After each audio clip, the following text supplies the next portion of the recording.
Good evening and welcome to the final weekend of the 2017 FIA World Endurance Championship. It's qualifying tonight here in Bahrain after the 8 races that we have had so far this year. Silverstone, Spa, Le Mans, then on to the Nürburgring, then Mexico, Shanghai in China, Japan, and now here in Bahrain. And yes, the championship with the LMP1 cars has been decided, but boy, oh boy, is there some championships up for grabs here this weekend. LMP2, GTE Pro, GTE Am. Toby Moody and Alan McNish up here in the commentary position. Alan, we've just literally seen the sun set behind our grandstand here, and now the bright lights and the focus is all upon these guys qualifying.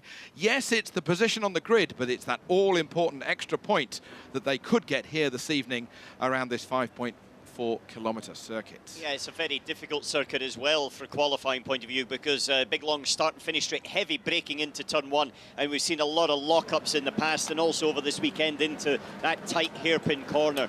The other thing is that once you then go into the middle sector of the circuit, there's a difficult downhill 9 and 10. Again, another area for a lot of mistakes. And key is you get really only one lap on a new tyre to get the absolute peak performance out of it, because the circuit is so tough on tyres, very abrasive, and that means it puts so much energy into them that these guys are going to have to hit it absolutely spot on, and especially in the GTE battle, because that is going to be so close for the all-important point for pole position. Totally. In the GTE Pro class, it's the Ferrari that leads with the Drivers' Championship, at least, with James Calado and Alessandro Pierguidi on 135. Only 2 points behind is the Porsche GT. Oh, that's a shame. We're not going to see the Gulf Racing Porsche because that had a fire this morning. It actually meant that a red flag came out, and that is not good at all. Louise is down there in the pits, and Louise, yep, that car's going nowhere fast, unfortunately. Unfortunately not. I just saw Ben Barker and he said, no, not happening for us today, but they'll be back fighting tomorrow.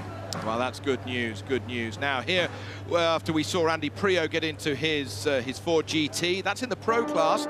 We look at Pedro Lamy, who's going to be qualifying the Aston Martin in the GTE Am class, together with Paul Dalla Lana. Matthias Lauda won't be qualifying here this evening. And of course, what a lineup that is, Alan. It's the last race for the Aston Martin Vantage chassis. After a brilliant career, it's time to say goodbye, but it's not finished yet. There's still that Am Championship up for grabs. Yeah, and this is the car that was very successful at Le Mans. In fact, won in the GTE Pro category, and so it's been fighting tooth and nail all the way, and round here they've got a very good chance of actually picking up a big pot prize, because they've been extremely quick when it came to qualifying.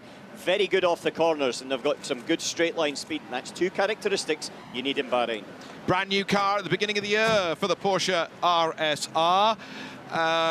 The technical guy saying yesterday, you know, it wasn't an easy start to the season.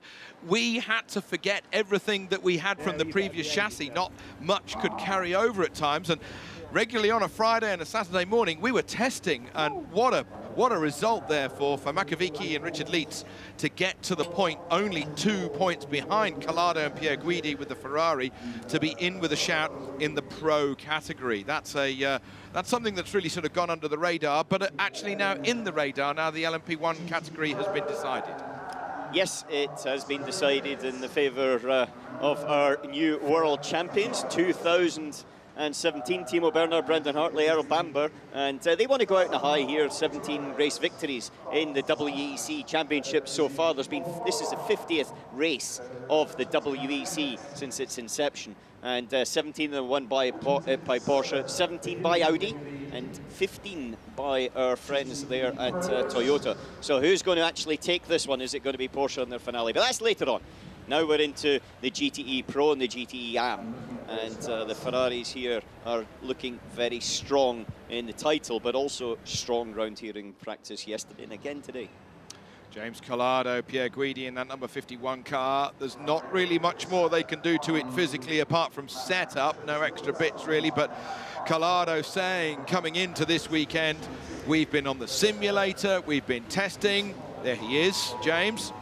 Just about to get in that matte paint job on the crash helmet. You know, we've been testing, we've been in the simulator, there's nothing more we can do.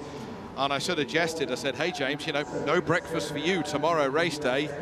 And there was an element of, well, if it saves half a kilo, that's fine by me. Yep. It's that tight, Alan. It is, and you know, you look at the Ford, for example, the 67 car, 7.5 points behind. Why half a point? Because of their very difficult, and I would say, well, relatively disastrous Fuji race, where they had the incident, sort of took them out of contention. And because they finished outside of the top 10 points, then they got a half point for that. And that has meant that they're 7.5 points behind. So therefore, they need to try and get this point, because it then means if they win the race, whatever happens tomorrow, they win the title, because the difference between first and second is only 7 points, not 7.5. Lots of those little scenarios all the way through the race as we get to the end of it tomorrow. Here is a quick look at Wang Sung Mok getting into the Clearwater Racing Ferrari. So as he gets in, that's all good. Now, Alan was talking about the Ford number 67 a moment ago. What's Andy Prio got to say? We plan to wait, Andy, sit out at least till Ferrari go. Our intention is to follow those guys out. Yeah, it's a bit of strategy there. As we said earlier on, Toby, it takes one lap round here, and you've got one lap on the tyre, and then the peak is gone, and then it's quite a big drop-off, down to about a second between the first and second one. So therefore, they want to make sure they have absolutely clear traffic. Now, here's another one of the contenders. Let's listen to the 91 Porsche. Loud and clear, Fred. Loud and clear. We will wait a bit. So a few seconds if we're not getting in this end traffic, and it's easier for us to judge when we get a free spot. Well, it's easy to judge, but you know, you can also get tripped up if everybody's waiting. The thing is as well, Toby, is because we saw it overnight between free practice 2 and then free practice 3 today. The wind has just blown a lot of sand onto the circuit, so the lap times were significantly slower in today's session as they were yesterday. And that was basically because the circuit was very dusty, and you don't want to be the guy out there cleaning the track for everybody else. You need to make sure that the circuit is as clean as possible. So there's a little bit, like there is in Mexico, a little bit of strategy purely to make sure you're out at the right time, not just because of the clear track advantage, but also because of a clean track advantage. Yeah, 2.4 seconds slower this morning with the LMP1 cars, and about a second slower the AM cars, and about a second slower the Pro cars this morning over last night. This a little bit later than it is. Just gone 5 o'clock here local time, but it's a little bit later the second free practice session. But interestingly, they were all slower than they were last year as well. Yes. In qualifying. Last year's qualifying was extremely quick. Just for some numbers for you, in pole position last year in this category, we're looking at a 59 for the GTE, 59.038 by the Ferrari. And the GTE AM was by the Aston Martin at 59.879. So 1 minute 59.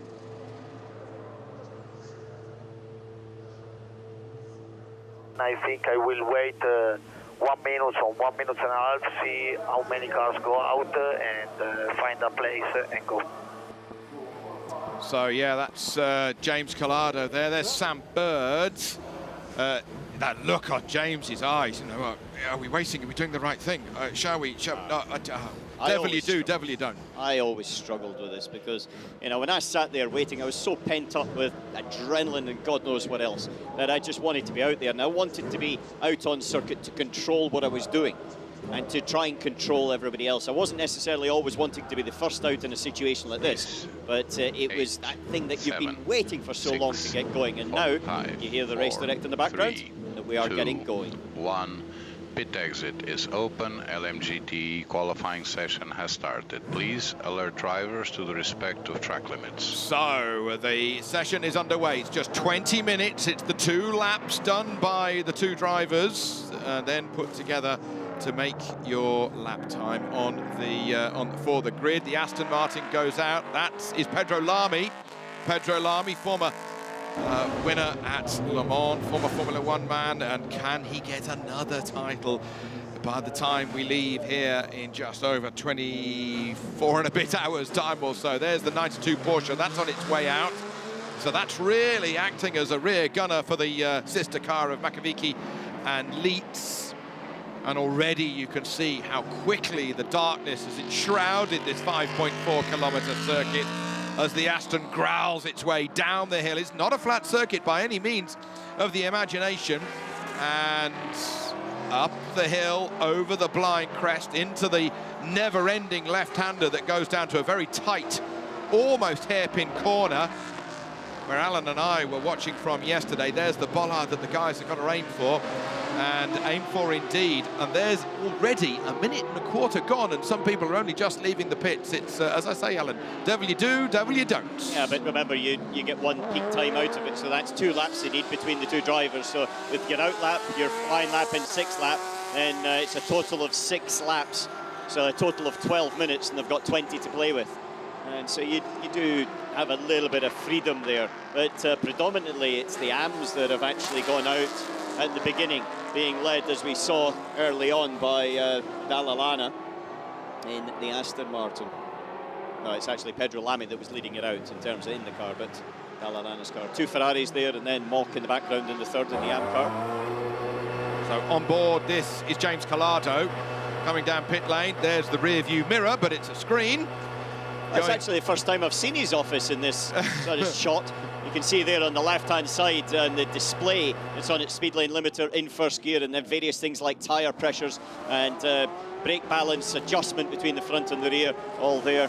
And the screen that he doesn't want to necessarily look at in his qualifying lap is that rear view screen to see what's coming up behind him. Now there is the Aston Martin starting its fast lap, so it's on its way.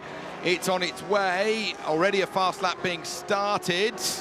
Collado's on his way. Pierre Guidi helmeting himself up, teammate to James Collado, who, as I said, has just gone out on track. There's your first of your flying laps. Pedro Lamy with the 98. I remind you, Lamy, Lauda and Dalla Lana, 166 points to the Reed setup, which is a 10-point back. Yeah, that's a good first sector by Pedro Lamy. The quickest of the weekend so far in the category, as now he comes up to probably the first very risky point, is the downhill left-hander. So easy to lock up that left front. So many people were running very, very wide at this point, but he spots the apex well, gets onto the power. He'll have good grip out the rear tyres as he accelerates out there. That's an area in the race where they'll start to get some wheel spin, but now got the easier half of the track to go. Looks a slower corner than it really is, down a couple of gears into the left-hander that opens out. It goes uphill. Nicky Thiem just getting ready to put his balaclava on, and on his way as we've got Pedro Lamy cresting the top of the hill out towards the far side of the circuit, around the rock into which this circuit has been carved, and now really it's the back straight. We've got 3 straights, the main straight, the middle straight, and then this sort of last rush down to the final corner as the Canadian Dalla Lana prepares to take the seat from Pedro Lamy when he's on his own. Lock up, big lock up, and he's lost the lap, Alan. Yes, he's lost the lap. Yeah, into the final corner. It's a tricky, because as you turn down, then the road falls away from you, and then the road tightens on the exit, and so he's lost quite a lot of time there, because also he got onto the curb on exit, couldn't get the power down. That was a very good 1st and 2nd sector by Lamy, but the 3rd sector was 7/10 off, purely from accelerating out of the final corner. 2 minutes exactly, 0.13 for Pedro Lamy. 2 minutes, 0.13. Next car about to come over the line is the Aston Martin number 95. That's Marcus Sorensen, different class. And then in the same class, we've got the 91. This is Makovici and Leitz. It's Makovici at the helm. He accelerates hard up the gearbox with that sweet-sounding RSR. And as he breaks the beam, he does a time that is not starting, I think he's starting a lap, sorry. Starting a lap, so it's 91. 91. Makiavicki's actually finished his lap, apologies. So he's popped himself into 2nd place there. And then we switch, there's the Dempsey Proton car, 77 with Caroli at the wheel. and coming down to the final corner. Pretty good first and second sectors by him, so good lap so far. This is the tricky corner that we saw the big luck up from earlier on by Pedro Lamy. Gets it nice, spots it, accelerates out. 1.1 kilometre home straight that we've got here in Bahrain as he comes down the home straight. Time to beat is that of Pedro Lamy, and he does. So it's the Porsche that takes the pole position in the GTE AM category, and he takes that by 1.3 seconds. Yeah, Pedro Lamy, you've got some work to do. You've got some work to do, but somebody doing a lot of work here is the Ferrari of Rigon, who's the quickest in the first and second sector. As you're seeing Lamy coming back down to this point. As he got through, he's had a reasonable first and second, but not brilliant, to be honest. As we said, the peak of the tyre has definitely gone. Over the line goes that Aston Martin. That's Darren Turner in the pro category, who now takes pole by 0.3 of a second. Here is Rigon that Alan was talking about, his first flyer about to be done, and he now goes to the pole position in the GTE Pro category. So at the moment it's Ferrari from Aston Martin from Ferrari, from Aston Martin from Porsche in the Pro class. And this is on board with one of the 67. This is Andy Prio coming into turn 13 towards the end of the lap. He's at a pretty strong first and second sector. Not brilliant, but 66, his teammates' lap will be deleted for track limits. Prio's got to be very careful of that as he comes down. This is an important qualifying for these guys because they need to have that point for the security. The last corner, what a beautiful shot. You see how the car dips down before he's able to get onto the power. But I said that was a reasonably conservative lap by Prio there. Time to beat is a 56.0. It's the time in the purple at the bottom of your screen. Wilksey looks on nervously. Can he do it? Not quite. 56.6 for Andy there. So he's 0.561 of a second back of Rigon. He's in third place at the moment. Half a second. Can he find that half a second to topple the Ferrari and the Aston? Meanwhile, yeah, his first car into the pits there. That's Sorensen is in on the Aston Martin, but also Machiavecchi in the Porsche. This, I think, is the car 71. This is Rigon who put in that stonking time. Really, really quick first and second sector to deliver what is quickest. But just coming back to one thing, we were talking about the sister Ford having his lap time deleted. Now that is really important because, as we said, the tyres only do one lap. So he's compromised massively. At their prime. Well, one lap is all you're interested at the prime. Yeah. And so therefore they're capable of delivering your lap time performance on that one lap. If you have it deleted because of track limits, you've got a bit of an issue.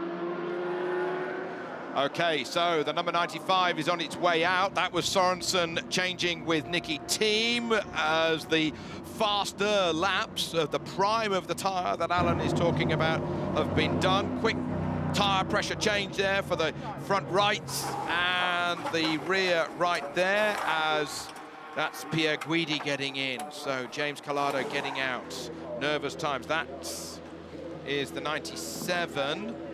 So 97 being changed, and Johnny Adam getting in after Darren Turner has done the first part. And Pedro Lamy has changed, and it's Paul Dall'Anna who is in that number 9. In the sister AM car, the number 98.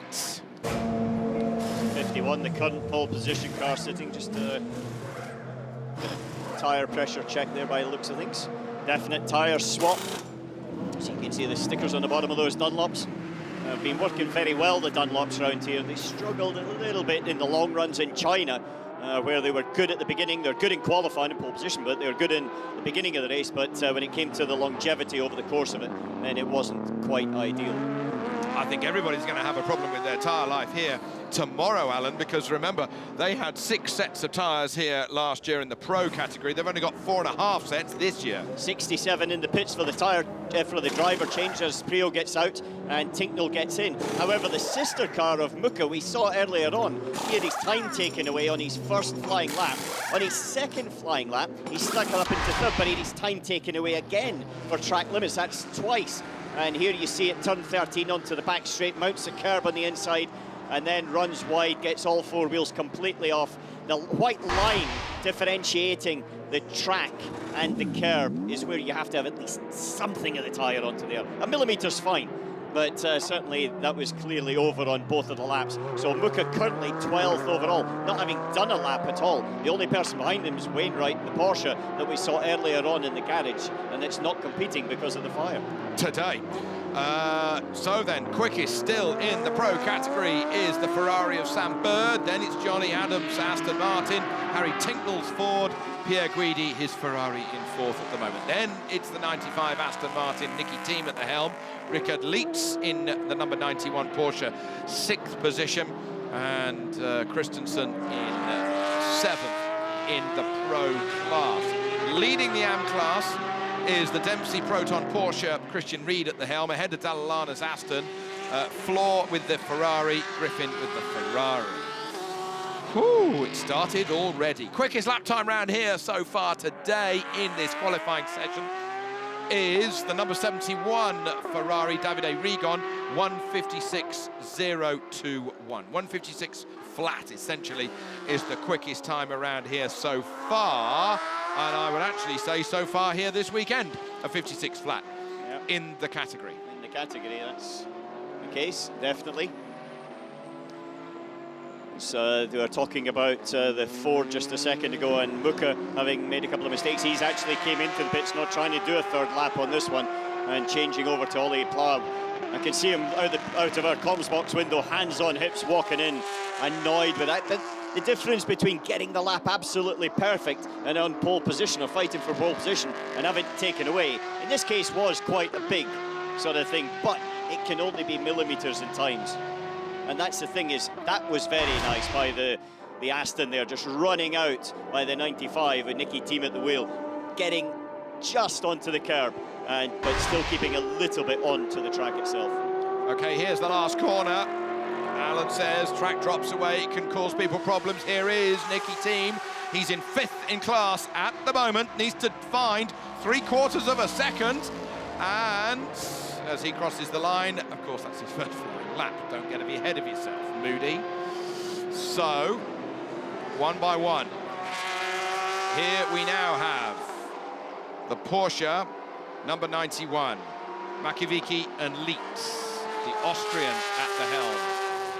That was his team's first flying lap, but it was quite a slow lap. It was actually 4 seconds slower than his teammate had done. So from an average point of view of the two drivers in the car so far, it dropped them down. But in terms of his lap, it wasn't a sort of blinding lap.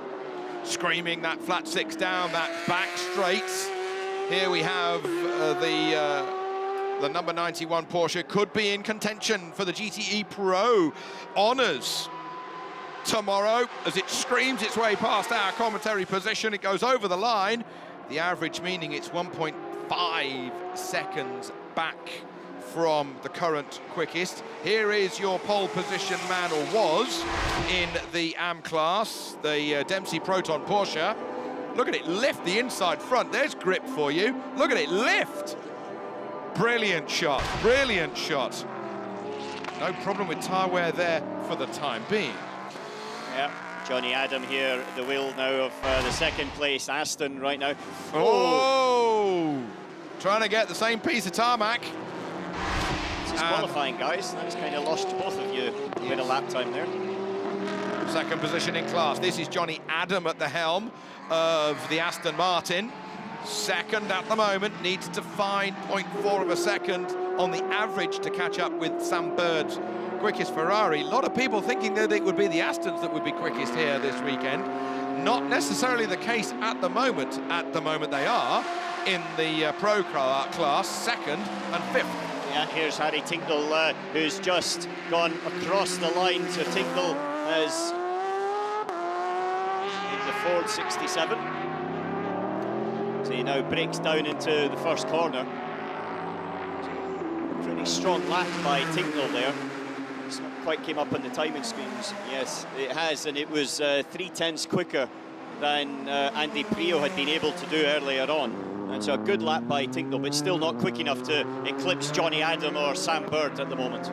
Matt Griffin elevates that Ferrari just a position, so he's second in class behind the Aston Martin number 98 in the AM category. So in AM at the moment, it's the Aston, it's the Ferrari number 61, the Clearwater racing car. Then it's the Dempsey Porsche, and then it is the Spirit of Race Ferrari at the moment. Right then. Johnny Adam got caught up there by Cairoli as he came out, or not by Cairoli now, it's Reid that's in the car as he came out the last corner. He had a very good fastest of anyone in first sector. He was his personal best in the second sector, but in the final sector with that, then the time, lap time just dropped away from him. And Johnny lost 5/10 of a second there with the traffic.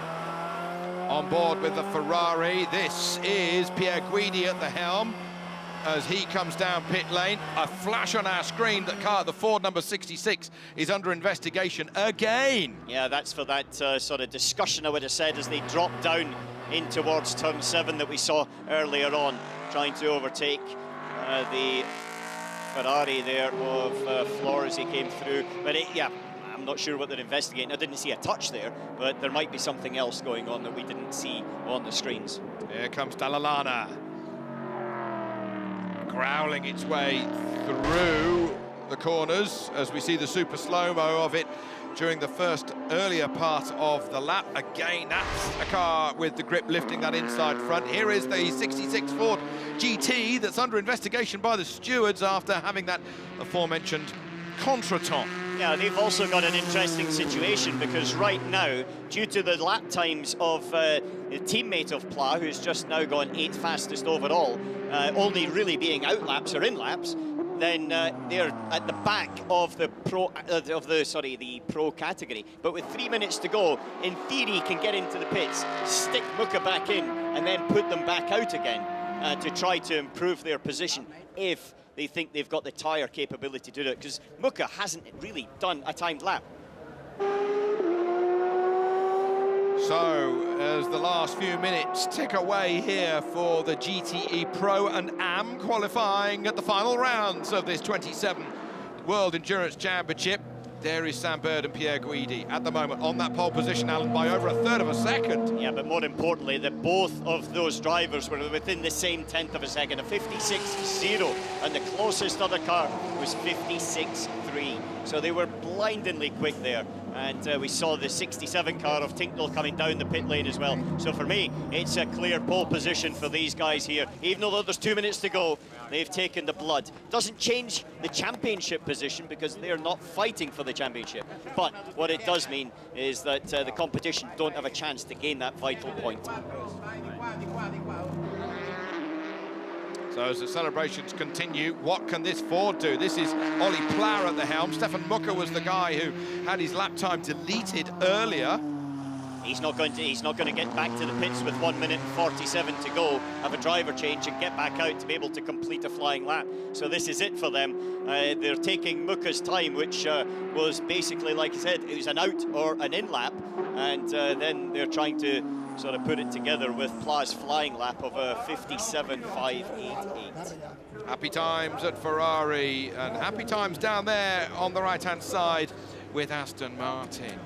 Matthias Lauda on the right-hand side, he didn't get in the car. It was Pedro Lamy who qualified it first, and then Paul Dalla Lana who did it as the second driver. John Gore there, team principal with the white shirt. Busy week coming up for him. A couple of championships to decide, a new road car and a new racing car to unveil on Tuesday evening in London. Yeah, busy week, but it's been a busy year. And those guys have taken the first crown of the year being the Le Mans 24 Hours, and it's going to see who takes the second crown of the year, the World Endurance Championship. And also, critically, I think for the pro category, this is the first time they've had an FIA Drivers' World Championship as well. So therefore, extremely important, I think, to have that little moniker against someone's name or some driver team's name. And again, I'm so impressed by, Paul Dalla Lana, who's come up through the ranks. He's not a pro driver like you, karting and your Formula Vauxhall Lotus and then into your Formula 3000 and Formula 1 ultimately. He's there and chipped away and battled away, and it's absolutely fantastic to see. And an array of hope for people who might be able to do it one day. Well, he is exactly what that class is all about. Exactly. It's about a pro driver and an AM driver together and getting out there and doing it. And he's won a lot more races than me in the last 4 years. So therefore, he's a racing driver as far as I'm concerned. It might not necessarily be his only job, but Paul Dalla Lana is the absolute spirit of this category. So the number 71 Ferrari has managed to put it on pole position. And it's Sam Bird who we are going to catch up with. Well, Davide Rigon and Sam Bird both putting in great times and the competition not getting close, Sam. I don't know about that. It's going to be close tomorrow, that's for sure. But yeah, delighted with Davide's job. When I saw the time he did, I was pleasantly surprised, let's put it that way. Then I knew the pressure was on me to perform. I haven't actually had any new tyres this weekend or any qualifying runs, as it were. So I was a little bit nervous, actually, to be honest. Last qualifying of the year needed to be done, and I'm just really happy that I did a good job. Thank you. Well, job done between those two. That's a great partnership going on there. Look at it, look at it. Grinning like the proverbial Cheshire Cats. Now then, at Aston Martin, the smiles are still going. Yeah, you guys were right there, too. Yeah, Paul, yeah, you're on pole. You're on pole by about 0.2 of a second. So job done with regards to those guys. Let's have a quick review. It's the Ferrari on pole from the Aston Martin. Johnny Adam, Darren Turner in second place. Then the 67 Ford GT ahead of the sister Ferrari from pole. Aston Martin to 2 Porsches. Oh dear, that's not good for them. I remind you that Makovici Elites in their number 91 Porsche are only 2 points behind the number 51 Ferrari of Collado and Pierre Guidi in the Drivers' Championship. Aston Martin take pole position in the GTE AM category. Dalalana, Lamy and Lauda. taking a much-needed refreshment. That was a superb job from you. Oh, well, thank you. You know what, it's getting really close out there. I've got to say, I'm looking at the times here, and there's a 10th separating all top three cars, so I guess that's bop at work, but yeah, it was great. The car was really nice. I mean, my first sort of low-fuel, new tire run, so I don't think I got everything out of the first lap, but you know, enough to get pole, which was excellent today. You pulled it out where it mattered, you know, you got it where it mattered. Was the pressure on as you got in the car? Yeah, you know what, listen, I mean, this point makes a big difference. It changes a few of the outcomes for tomorrow, obviously, so, you know, it's also our 7th pole of the season, so I think, you know, we wanted to get them all. We didn't quite do that, but it's been a great run, and of course, Pedro, as always, found the time when he needed to as well. Thanks, Paul. Quickest AM driver out there. Oh my gosh, well, thank you. Yeah, it's definitely a little bit of sweat on there. He did work.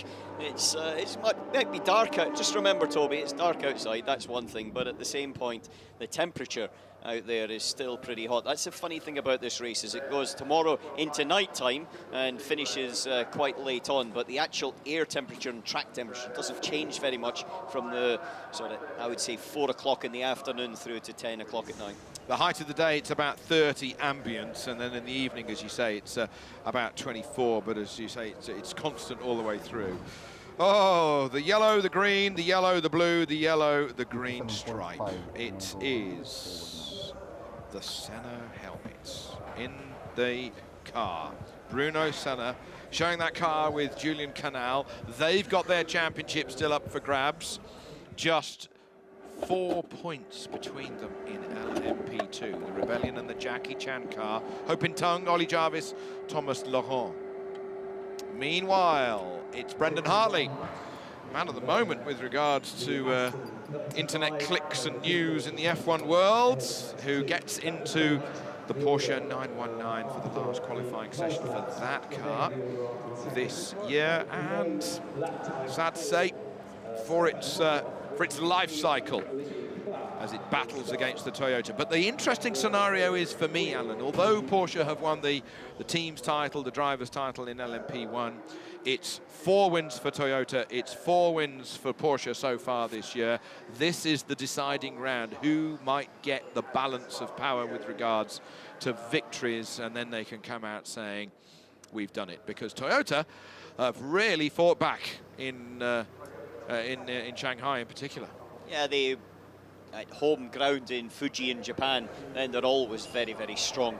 And not only because they own the circuit, know it like the back of their hand, but just, I think, a little bit of home support, and also from their Japanese drivers, extracting maybe a little bit out of it than what others are able to do in one-off occasions. But then when we got to China, they just delivered from the beginning of practice, and they did exactly the same here. So they're looking very, very good. But this is one of the competitors. Timo Bernhard is going to be in terms of wind speed direction, it's almost negligible wind right now. Very low wind speed, slight headwind from turn 1, coming from the right-hand side very slightly.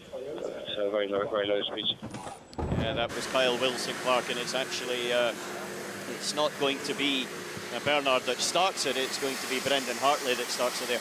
Interesting he was talking about the wind, because the reason he mentioned turn 1 is you come down the start and finish straight, and then you go past the buildings, and then it's into the openness at the braking of turn 1, and that's when the wind coming from the right actually hits the front of the car first, so it can push the front of the car a little bit left and right as it comes into the braking areas.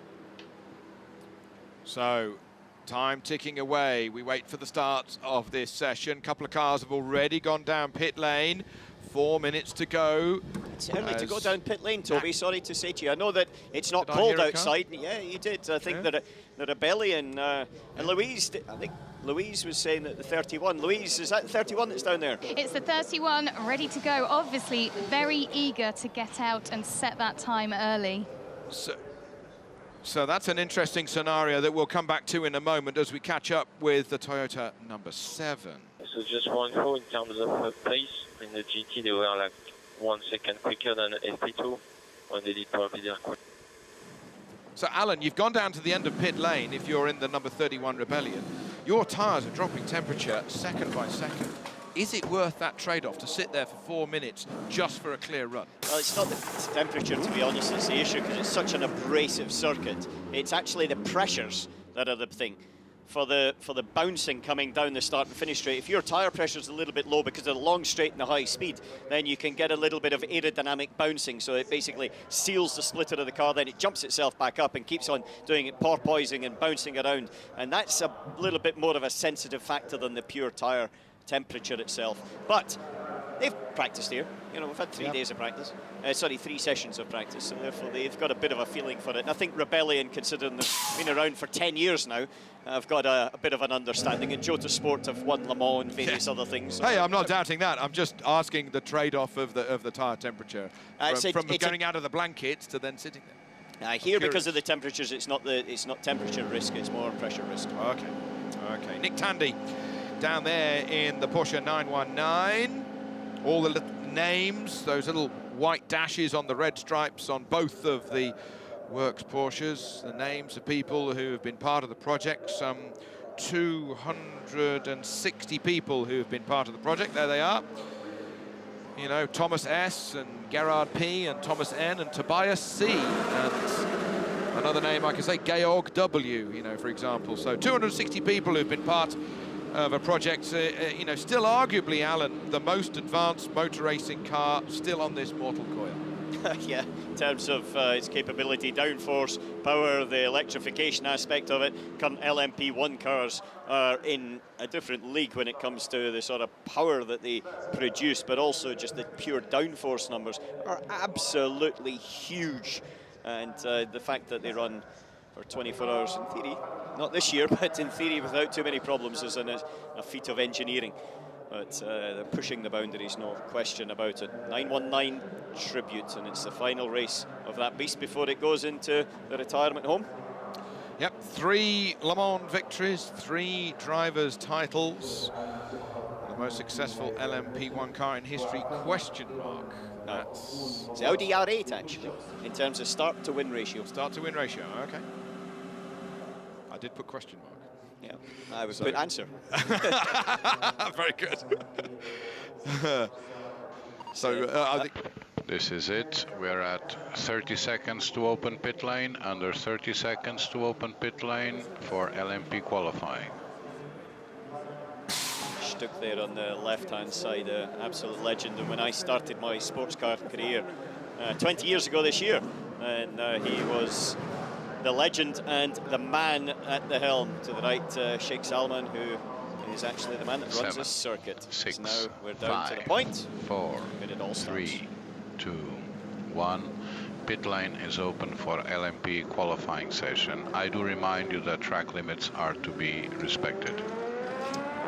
Let's hope that everybody keeps all four wheels on the island as they launch themselves out of pit lane for this 20-minute session on board with the #1 Porsche going down to the first corner.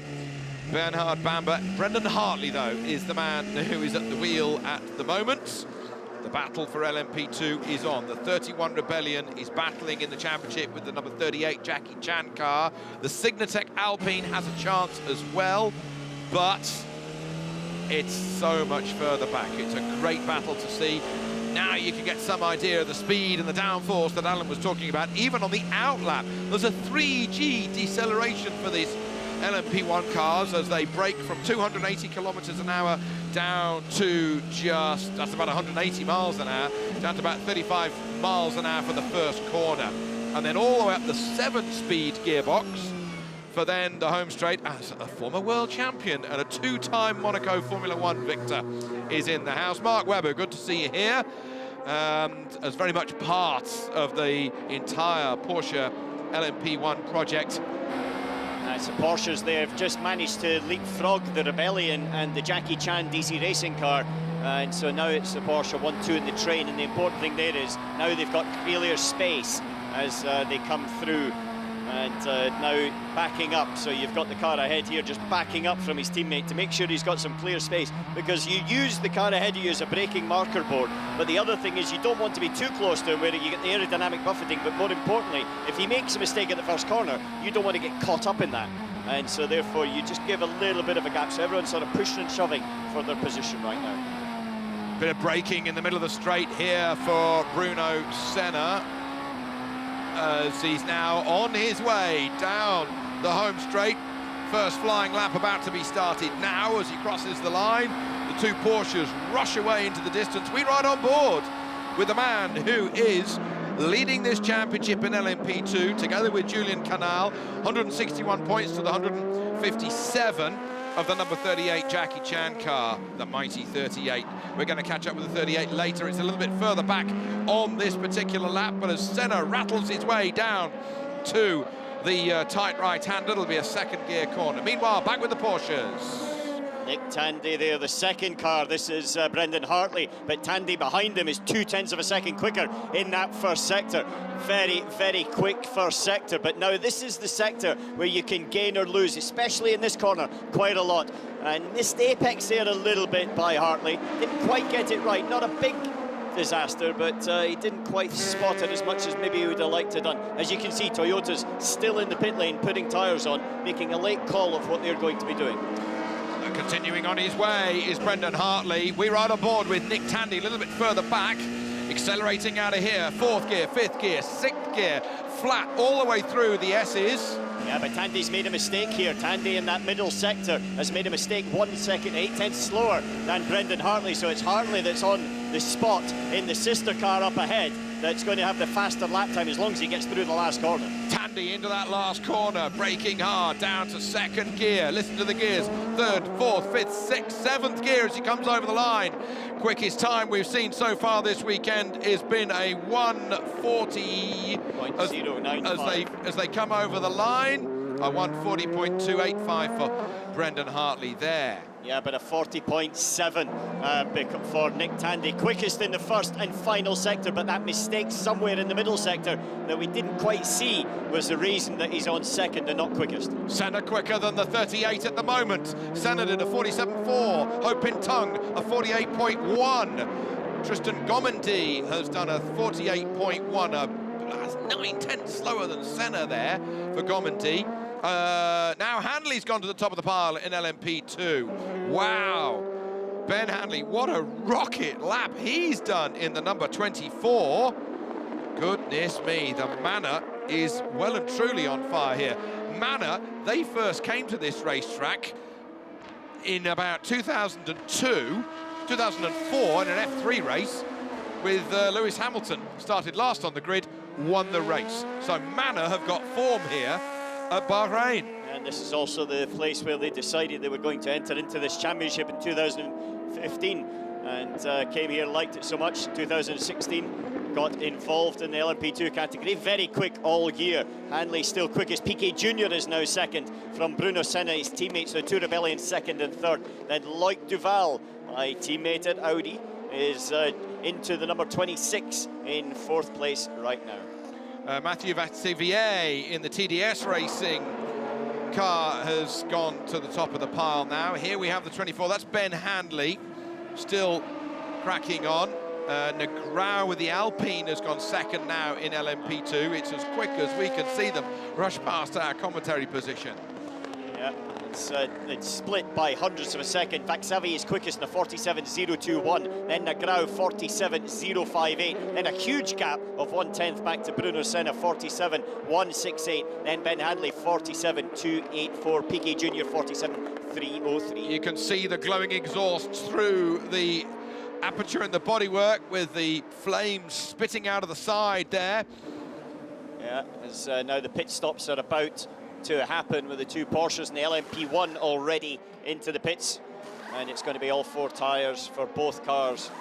And Bernard in the front car there. I think Neil Yanni was in the second, and also out onto circuit is now the Toyotas, who have waited until that point where the first pit stops so they could have a clear run at it and also know what they needed to do. And so now the two Toyotas are out there on their warming up lap. How wide or narrow are those goalposts, I suppose, is what Toyota can now see, as the TDS car still quickest, still going on. Mathieu Vaxivier in that leading pole position for LMP2. 20-minute session, 13 minutes still remaining, and the TDS car 47.0 on its last lap. 47.0 flat, even quicker. Wow. It's Conway in this car as he comes through the middle point of the circuit. They're about a 10th off the fastest of the Porsches at the moment.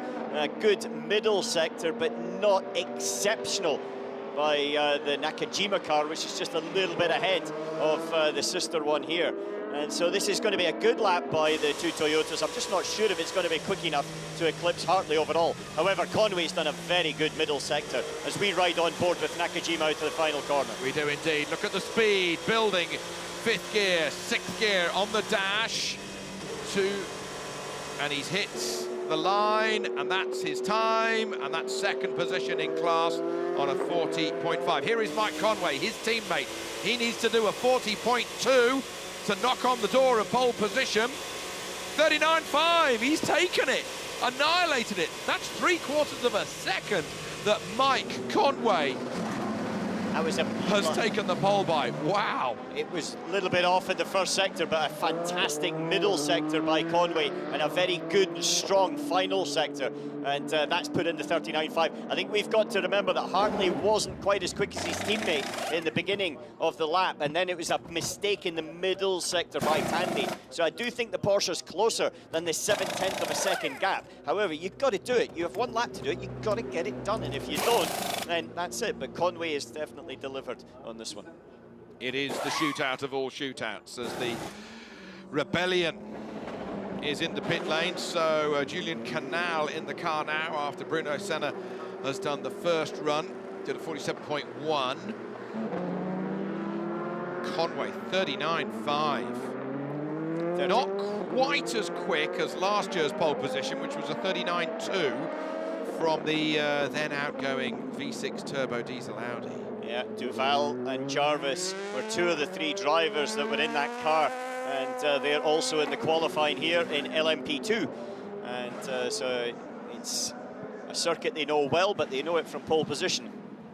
So they'll be fighting out their P2 pole positions now. Bintang now in the wheel, at the wheel of that number 38. Vaxivier is out of the car for the TDS, changing the rear wing. That's a tip coming off. Now that's a wing change, that's a balance shift, I would have thought. It looks like there's basically two sort of screws that go down through the gearbox, and so it comes off, and you see that T-bar, the man's just twisting now on both sides, and that locks it into position. into the rear crash structure. So it's quite a quick change to do, but it's not something you would necessarily do at a race pit stop unless you've got major problems or alternatively torrential rain or something. However, it's a bit of a balance shift because they'll have a spare tail made up in the pit box that will have either more or less wing or different gurney setups on it. Gustavo Menezes on his way with the blue Alpine, back on board with the Toyota. This is the Swiss, this is, with the Porsche, apologies. This is the Swiss, this is Neil Jarni. Neil Jarni on his way down to the quick right-hander second gear. And now through this flip-flop S's down the way. Yeah, Louise just down in the pit lanes came through and said a very pertinent thing. It's Francois Perrodo that was getting into that TDS car, and he is the gentleman driver, so maybe you'd want to stick on a tad more rear wing, a bit more security in this qualifying run for him, and maybe he prefers that tendency, so they prefer to do it that way. And that's certainly an option you've got in qualifying, don't have it in the race. Neil Yanni, very, very quick first sector by Neil Yanni. Quickest of anyone so far now as he comes down into turn 11, into the left-hand and gets the apex, and then is straight onto the power, flat out now through this next left, and then the long right leading into turn 13. Doesn't lift. Wonderful downforce. Can you imagine what it's like? You know, Alan, I can only dream about it. Yeah, but I tell you, dream about it. The middle sector was equal to Conway's middle sector, so Yanni's got the fastest overall first, then an equal middle sector, now the final corner to go. Ooh. Gets into it nicely, onto the power, little bit of traction, you saw the lights flicker in the background. This will be the quickest lap, I think, of anybody. Whether it's enough to be quickest with this slower first lap is not sure yet, but definitely a 39.084 by Neil Yanni. That's the benchmark from a driver's point of view, but it's a team. You need two. It's the average of the two drivers that's important for qualifying. So the average is therefore the 39.9, even though he's done a 39.0. So then, that fastest lap, that 39.0. Here comes the sister Porsche over the line. And that now means that the number 2 is third in class, third on the grid at the moment. As we catch back up with the Manor. Matt Rao, is it? Getting all over the place, and so far out he's got to pay to get back in. Yeah, the problem is there, the corner keeps going, you've got some understeer, you get on the curb, you get the belly of the car on the curb and it starts bouncing around. And you just rub the skid block away, but also you just tend to lose your line and you have to lift off. There's nothing else you can do. It's horrible, it's the final corner. It ruins your lap you're on. It also ruins your acceleration to start the next lap. 2 laps done in one corner. Menezes, second in class now for the Alpine. So then, they're just over 0.2 of a second back of Perrodo with the 28 TDS. In LMP2, that is. Wiggly, wiggly, wiggly, that number 31. Julian Canal, a lot of work to do. Needs to find a good second.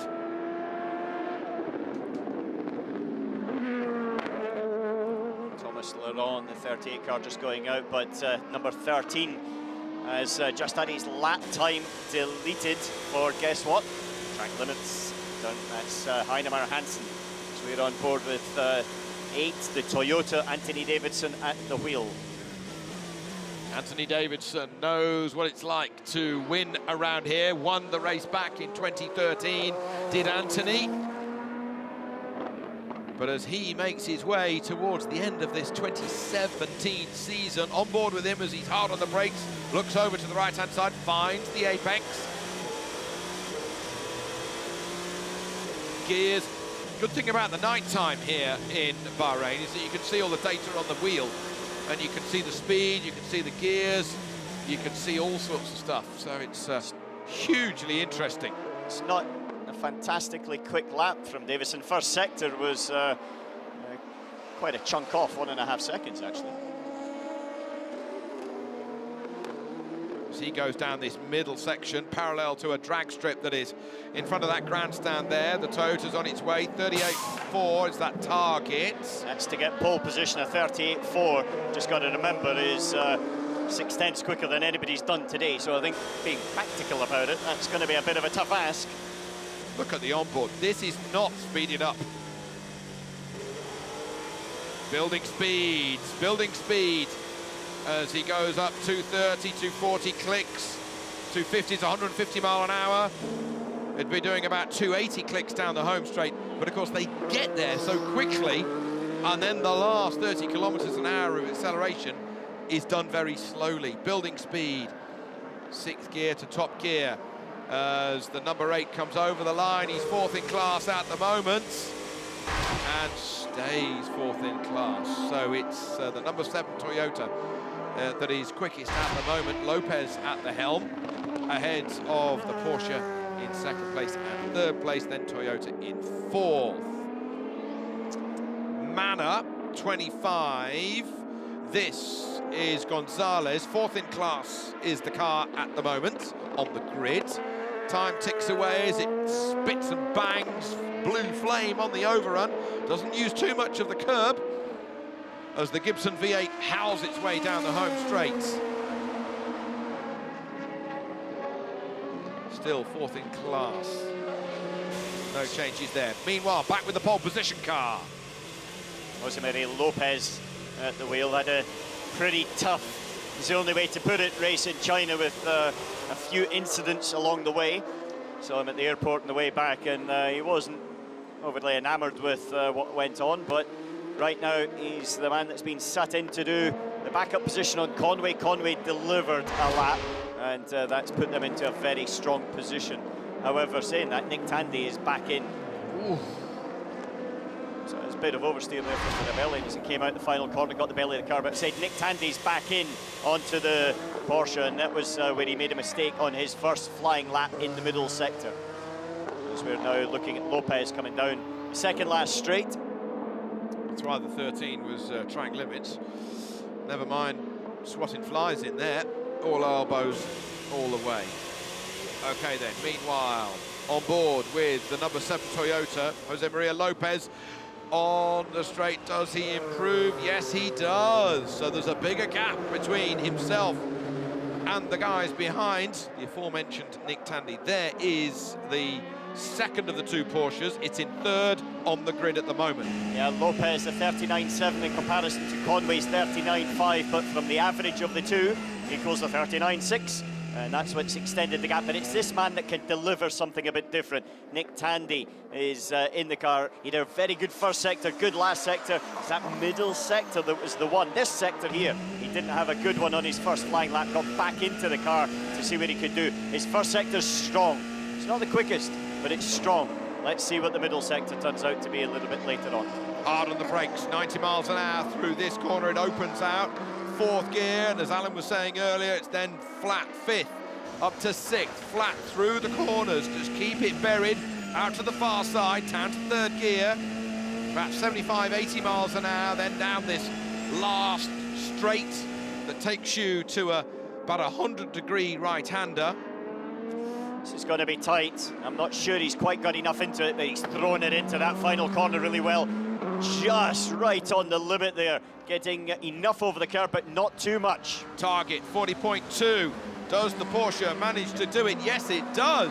It goes red, it goes to the top of the pile. So Nick Tandy is on that pole position. The number 1 Porsche is in pole position. So it's Tandy, Lotterer and Neil Gianni who have taken that pole position with 90 seconds to go. The Toyota has been bumped to 2nd position. Then the Porsche in 3rd, then the number 8 Toyota is in 4th. 1-2, 1-2. That's the way it pans out. 39.6 was Tandy's lap time. Still not quite as quick as his teammate, but it was a good, solid run, especially that final corner. He really threw the speed into there, and that was enough to gain him the average of the 2 over the Toyota there. So, as you say, this car thought it was on pole position when it started down the pit lane, but actually by the time it got into the pit lane, it's dropped to 2nd with 1 minute to go. Time ticking away. Back though with the Rebellion. This looks like Hannah Hansen. No, Julian Canal, sorry. No, right first time. Yep. With the number 13. Hannah Hansen. It's not quite been the sort of strong performance from Rebellion that we've seen in some of the other races. They've not quite had the same sort of pace. It looked like it was going to be in the free practices. As Andre Lotterer, teammate there to Neil Gianni. Gianni was the man of the show, in my opinion, in terms of the lap that he delivered there. But in terms of the LMP2 battle, then these guys have had probably more of a tough season than maybe expected, but they've certainly done it here and pole position. Neil Jarni looks on, but Nick Tandy, well, it's that pole position for him, and that #1 Porsche, superb job. Not quite as quick as the pole position combined time of 12 months ago, but even so, job done as the flag comes out. Now the applause can be given. And the music starts already. So, Signatech Alpine take their pole position in LMP2. And important for the championship, second place to these guys, who are obviously happy guys, is Thomas Laron, the 38, the mighty 38, the Jotasport DT Chan racing car, because that's battling for the title with the Rebellion. Andreas Seidel over the moon. Yep, job done. They can take that car to the museum knowing that it got pole position at its last race. Now the race proper as Nick Tandy rolls down, and Andre Lotterer there. He didn't get in the car this evening, but we'll see his speed tomorrow. My goodness me, has he got some.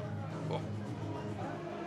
Well, Signatech Alpine, you've pulled the rug from under a few people this evening, haven't you?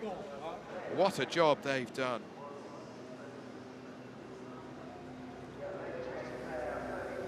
There's Nick. Nick gets out. Yep, job done. And Neil Jarni says, yep, what can we do tomorrow? What can we do to get it 5 victories from the 9 races so far in for the 9 races in the 2017 series? Nico Lapierre pretty happy as well. He'll be starting from pole position as a photo call is being given. All the mechanics over the moon. So there you have your Alpine trio. What a job! What a job! We all thought it was going to be the Rebellion and the mighty 38. Oh, the blue one is in there. But for Porsche, Nick's hardly had a moment to even take his crash helmet off, as Lotterer and Jarni are with him. Well, well, well. So as the photo shoot is been taking place, we're going to have a quick catch-up with what it was like during those last couple of laps. Thanks to Louise, who's going to catch up with Nick Tandy. Louise, it's all yours. Okay, as usual, I'm going to give the photographers just a couple more seconds before I step in and speak to Nick Tandy, taking that pole. Sorry, guys. You had to go back out, but you pulled it out of the bag and you did it. Yeah, I mean, we only went out because Neil did such a good lap. You know, we thought we might have a chance to do it. I made a big mistake on the first flying lap, so luckily I had another shot at it. And yeah, it's good to have another pole position. Good way to start our last weekend. It certainly is. Well done. Yeah, it was. He said there he had a big mistake. We didn't know where the lap time had disappeared, but it definitely had disappeared in that middle sector. However, it's not always, as my father said, the good shots to make the good golfers, it's the good recoveries. And that was a pretty good recovery by those guys. It was great he was able to get out and turn that mistake around. And you know what it's like, Alan, when the pressure's on, the pressure is there and you've got to go for it. Definitely do. So then, Porsche on pole for the final race of the World Endurance Championship for 2017. They're on pole by just over a quarter of a second from Toyota. Sister Porsche is third, sister Toyota then fourth. Signatech Alpine take pole position in LMP2 ahead of the 38 Jackie Chan Racing car in second in class, and then it's the Rebellion number 31, Julian Canal and Bruno Senna, who will be starting from third position in LMP2. The number 26 LMP2 car will be fourth on that grid. Well, the team are congratulating the drivers. Andre, that was a great performance. Thank you. And that all-important 1 point. Yeah, well, we start the weekend in a better way. This guy is a legend. We started the weekend in a better way yesterday, just to fix the car, the setup and everything. But the team did a great job today just to fix that. Just for one lap, the car is amazing. today, and we got it. We got it one more, so 1 more point for us. We still fight for the championship. I know that is really far away, but you know, we go tomorrow into the checkered flag. It's never over until the checkered flag, exactly. Yeah, thank you. Thanks. It never is, it never is. And they know about racing, those guys down there, my goodness me. But look at that, what a shot. What a piece of history, you know. Still got the helmet on, the hands device, fresh out of the car, just taken pole position. Teammate alongside you. The floodlights of Bahrain. A little bit of history for Porsche.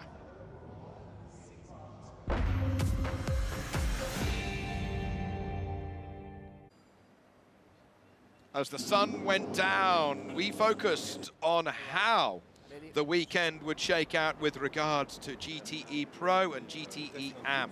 Who would run off with those last titles yet to be decided here in the World Endurance Championship? For Pro, for AM, the LMP2 qualifying was to come later. In the AM category, it was a huge battle, but in the end, it was the Aston Martin of Dalalana, Lamy and Lauda that came out on top. 7 pole positions for the number 98 Aston Martin throughout this 2017 season. A couple of problems early on for the Fords, but they got all sorted as it was a showdown between the others. The Ferrari battling against the Aston Martin, but in the end it was the Ferrari that jumped ahead and took the pole position in GTE Pro. In LMP2, the battle was still on between the Rebellion and the Jackie Chan car. The Signatech Alpine a bit further back in the championship, but as Mark Webber looked on, very much part of the Porsche's 919 history, as he's here watching it do its last weekend of competitive action. The qualifying then got underway. A brilliant lap started things off from one of the Manor cars. But then it was down to the big hitters, the Rebellion of Senna and Canal. They were initially quick, but in the end finished up in 3rd position on the LMP2 grid. The number 38, Thomas Laurent, guided the car over its last lap to take 2nd on the grid, but Gustavo, Menezes, Lapierre and Negrão have taken pole position in LMP2 here in Bahrain. What a time to do a lap such as that. In the big class, in LMP1, it was either going to be the Porsche or the Toyota. That was a given, we all know that. But in the end, it was even Stevens between them. It was a Toyota in 4th, a Porsche in 3rd, a Toyota number 7 in 2nd position, but it was Nick Tandy, Lotterer and Gianni who have taken pole position here in Bahrain.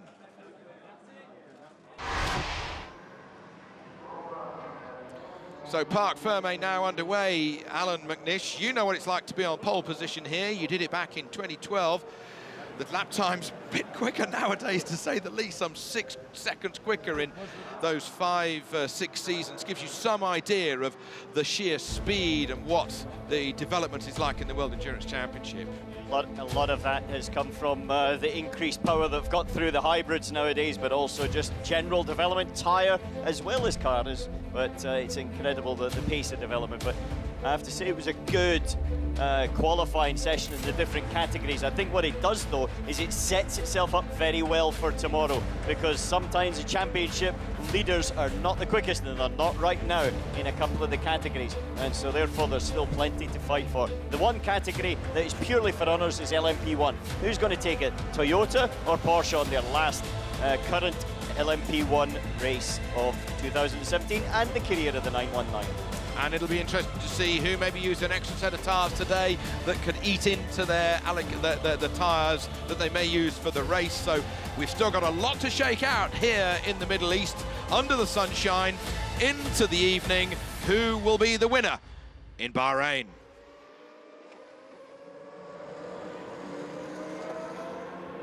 Well, a beautiful view on the racetrack here. We look forward to coming back in 24 hours time and seeing how it's all going to shake out.